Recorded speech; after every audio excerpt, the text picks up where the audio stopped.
أعوذ بالله من الشيطان الرجيم.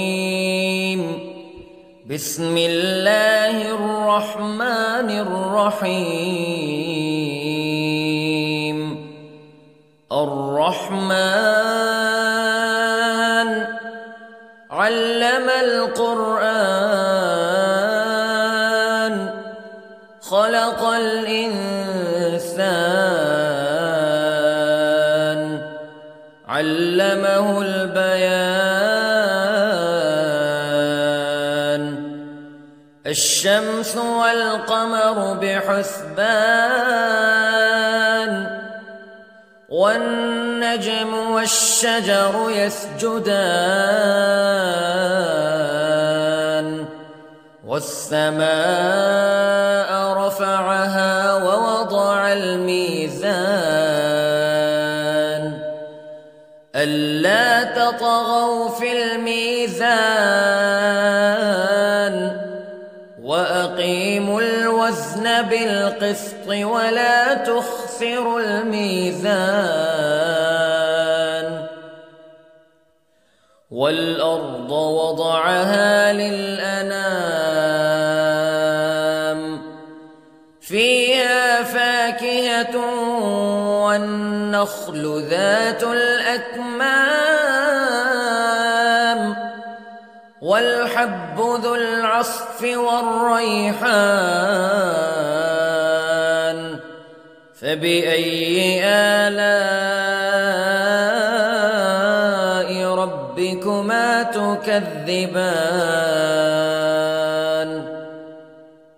خلق الإنسان من صلصال كالفخار وخلق الجان من مارج من نار فبأي آلاء ربكما تكذبان. رب المشرقين ورب المغربين فبأي آلاء ربكما تكذبان. مرج البحرين يلتقيان بينهما برزخ لا يبغيان فبأي آلاء ربكما تكذبان. يخرج منهما اللؤلؤ والمرجان فبأي آلاء ربكما تكذبان. وله الجوار المنشآت في البحر كالأعلام فبأي آلاء ربكما تكذبان. كل من عليها فان ويبقى وجه ربك ذو الجلال والإكرام فبأي آلاء ربكما تكذبان. يسأله من في السماوات والأرض كل يوم هو في شأن فبأي آلاء ربكما تكذبان. سنفرغ لكم أيها الثقلان فبأي آلاء ربكما تكذبان.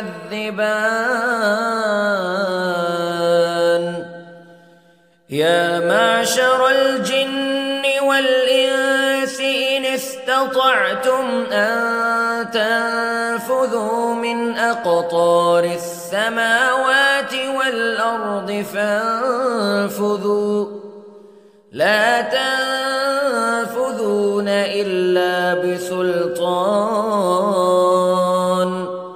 فبأي آلاء ربكما تكذبان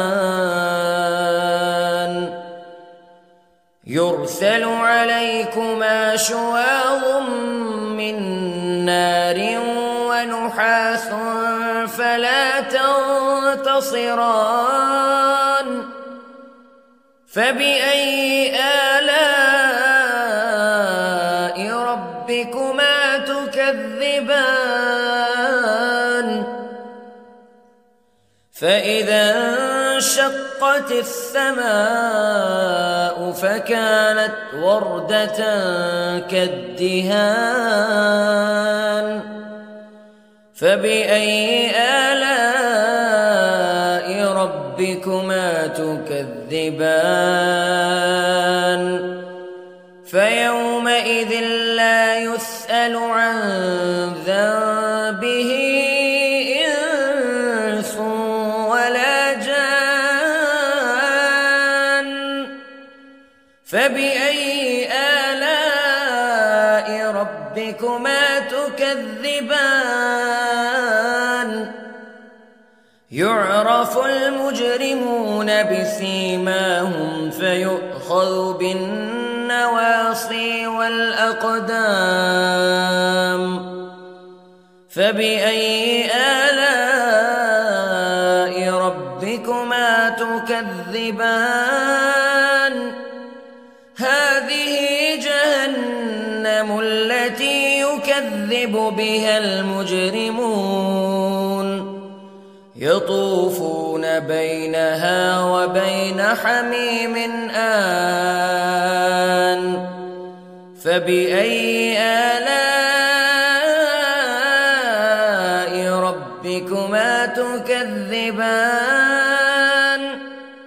ولمن خاف مقام ربه جنتان فبأي آلاء ربكما تكذبان ذواتا أفنان فبأي آلاء ربكما تكذبان فيهما عينان تجريان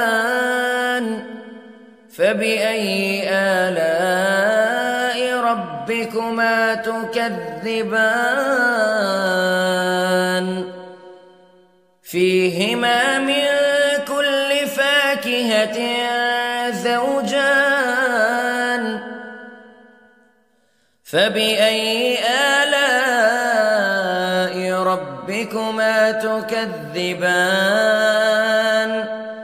متكئين على فرش بطائنها من استبرق وجنى الجنتين دان فبأي آلاء ربكما تكذبان فيهن قاصرات الطرف لم يطمثهن إنس قبلهم ولا جان فبأي آلاء ربكما تكذبان كأنهن الياقوت والمرجان فبأي آلاء ربكما تكذبان هل جزاء الإحسان إلا الإحسان فبأي آلاء ربكما تكذبان ومن دونهما جنتان فبأي آلاء ربكما تكذبان مدهامتان فبأي آلاء ربكما تكذبان فيهما عينان نضاختان فبأي آلاء ربكما تكذبان فيهما فاكهة ونخل ورمان فبأي آلاء ربكما تكذبان فيهن خيرات حسان فبأي آلاء ربكما تكذبان حور مقصورات في الخيام فبأي آلاء ربكما تكذبان لم يطمثهن إنس قبلهم ولا جان فبأي آلاء ربكما تكذبان متكئين على رفرف خضر وعبقري حسان فبأي آلاء ربكما تكذبان تبارك اسم ربك ذي الجلال والإكرام